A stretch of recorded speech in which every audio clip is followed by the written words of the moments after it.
こんにちは、ようこそ。このビデオでは Samsung Galaxy S25 Ultra で Google ドライブを使用してデータをバックアップする方法をお見せします。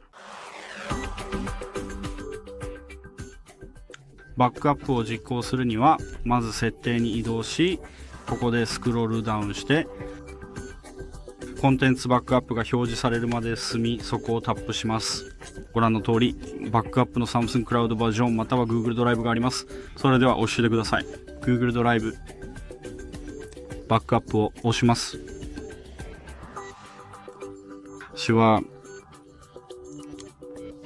少し待つか、時間がかかりすぎる場合はキャンセルします。もし変えたい場合は、バックアップを押すだけで準備完了です。これでビデオは終了です。いいねだったらいいねとチャンネル登録をお願いします。